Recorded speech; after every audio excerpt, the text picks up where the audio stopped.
What is up, you guys? Namicon here, bringing you my perspective of what entertainment is bringing us.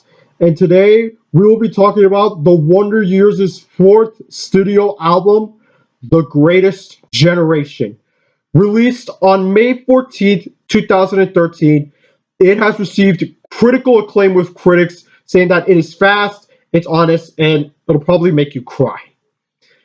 The album peaked at number 20 on the Billboard 200, making it their first ever album to reach in the top 20. I've known about the Wonder Years for a long time. My main familiarity with them was their previous album, Suburbia, I've Given You All and Now I'm Nothing. A fantastic album, in my opinion. And dare I say, one of the greatest pop punk albums of all time.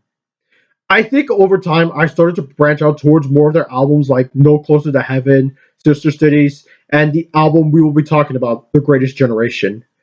And I think this time I started to delve deep into this album. So let us go track by track on this album, starting with There There. This is one of the solo songs on the album, and it sets the tone for what's to come in this album. This song is essentially an anthem for socially awkward people and for everyone who feels lost or worthless. I love this song. It's one of my favorites from the album for being unfortunately insanely relatable to me. I really wish it was longer. It's only 2 minutes and 30 seconds, but like still it packs a punch. Next song is called Passing Through a Screen Door, which is the lead single for The Greatest Generation. Lyrically, it's about Dan Campbell's life crisis, where he questions the decisions he has made and dwells on his nature of running and cowering where things go inevitably wrong. This is a really hard topic to think about because I'm sure that everybody, myself included, has been into that situation before. It's something where nobody wins in this scenario, and at some point we have to take responsibility on what we have badly done and hold ourselves accountable for it. This is my favorite song in the album by far. There's a lyric, there's a line that really stuck to me. Dan Campbell says, "Jesus Christ, I'm 26 years old." Now, for some of you that may not mean much, but in the context on what Dan was going through in his life, most of his friends around that time, during that age, they either they either own a house, they graduated from college, and they have kids, and they have stable jobs. They're living a normal American life. While Dan over there has Dan Campbell, the lead singer of the Wonder Years, it has none of that. It's This hits me so hard as well because I'm not I'm I may not be 26, but like I'm very close to there. But like most of my friends, they're already. I've been at a community college for like 5 years, and I'm still there. But most of my friends, they either transferred, they graduated from university, and they have a stable living job. They own a house, and they have kids. And I'm still stuck. I'm still stuck here, and yeah, this really hits me, man. This really hurt. This is a song that really hurts me. I just I'm I try not to get personal, but like this is where this song really hit home for me. This song is so fucking raw, and that's why it's my favorite song on the album. The next song is called Dismantling Summer, which was the second single for the album, and it's one of my favorites on the album. This song is about Dan Campbell canceling several tour dates to be with his grandfather, which he was suffering from heart failure and survived thanks to the surgery. This song is supposed to address that and also served as an apology to his fans on canceling tour dates. And I think it was executed beautifully. Next song is called The Bastards, The Vultures, and The Wolves. This this song is also one of my favorites from the album, and And it's one of the more fast-paced songs on the album, where it focuses on people criticizing, attacking, and taking advantage of Soupy and the of Soupy, which is Dan Campbell's nickname, and the rest of his band, describing these people as bastards, vultures, and wolves. He's probably talking about the paparazzi. Vultures are scavengers who eat animals that have already been killed. And Soupy uses this to talk about people wanting to take advantage of him and his depression. Yeah, this is a very strong song, and also one of my favorites on the album. Next song is called "The Devil in My Bloodstream." This song is about depression and fighting back, even though it will come back eventually. It is one of the slower songs on the album, and due to its heavy subject matter, it makes sense. They also brought in Laura Stevenson, who is an indie folk artist, to contribute, and I think they did a very good job on the album. It's it's one of my favorites too.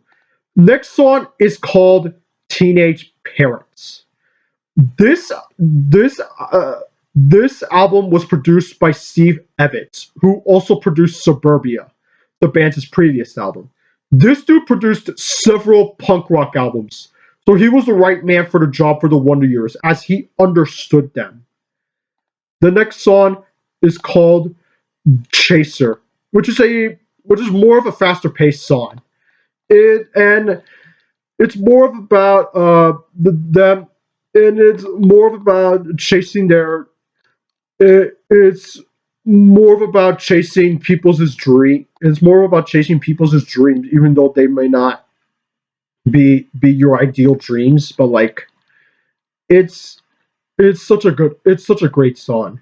I really love this one. And we go to and the next song is called "An American Religion," FFF, which stands for "Fuck School Forever," which was the song's working title. It was it was an inside joke from it. It was an inside joke among the members of the band. Honestly, this album has no bad songs. That I mean, yeah, they can sound kind of similar, but like they're not bad. They're fucking great. I will say that. The next song is called "A Rain Dance in Traffic." You know, the Wonder Years. I may not be familiar with pop punk in the 2010s. I'm more into the 2000s and the 90s stuff. But the Wonder Years are like one of the few pop punk bands in the two to be popular in the 2010s that really stuck with me throughout the whole. That really stuck with me. Like I've known Suburbia. I've given you all for so long, and I did know a couple songs from No Closer to Heaven and The Greatest Generation, but like I didn't delve deep into these albums until now, and yeah, I can really see why the pop punk community reveres this band. Their lyrics are so insanely relatable. Like they really hit home for they really hit home for a lot of people, and myself included. The next song is called Madeline, which is the only acoustic driven song in the album. It is a tribute song to Dan Campbell that Dan Campbell wrote for a girl he truly cares about and with which he shares the same or similar beliefs. So it's pretty it's pretty much a it's pretty much a love song. And I think it's done very well. It it's also and next song is called Cul-de-sac. The Greatest Generation was set to be a trilogy of albums with the upsides and Suburbia I've given you all. And with Dan Campbell dealing with struggling with being scared, loneliness, and feeling lost.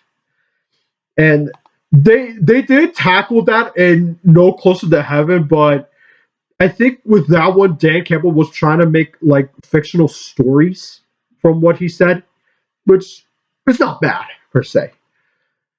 And in the song "Cul-de-sac," he describes the painful crumbling of a friendship as he lays out the reasons why he decides to break things off with a childhood friend he grew up with. Something that is not easy to do. It is really not easy to do.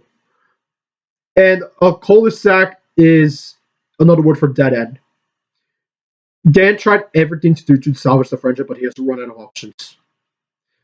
And yeah, well, I think why people revered the Wonder Years is that their lyrics are so raw.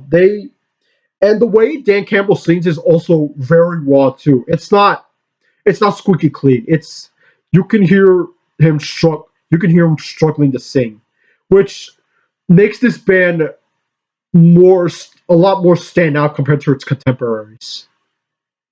And the final song on the Greatest Generation is "I Just Want to Sell Out My Funeral," which is by far the longest song on the album.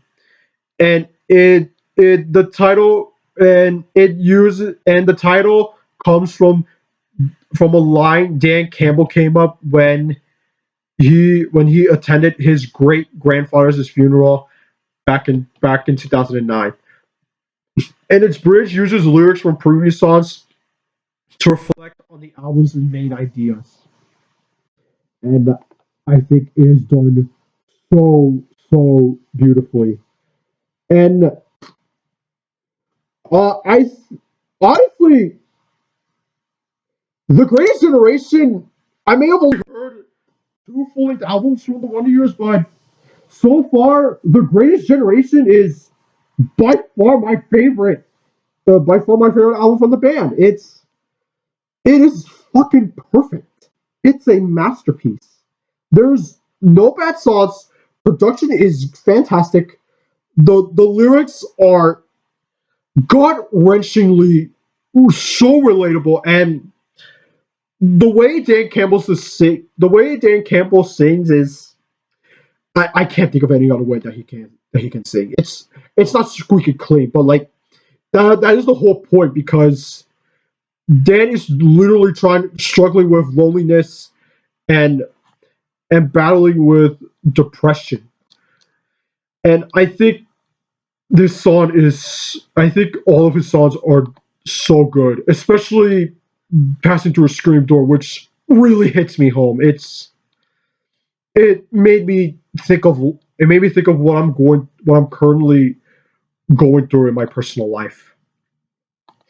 Well, but Greatest Generation gets a 5 out of 5 for me. This album's a masterpiece. This is one of the best pop punk albums of all time. It's probably my favorite pop punk album in the 2010s. I I have to delve deep into other albums that were released in that time, but like the Greatest Generation. If I want to rank one of the best pop punk albums in the 2010s, I would put the Greatest Generation like maybe top five or top three. It's fantastic.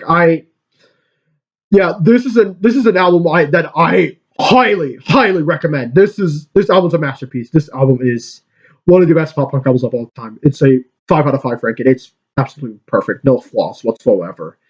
But for those of y'all that have heard this album, do you like it? Do you hate it? Let me know in the comments down below. Make sure to subscribe to my channel if you haven't.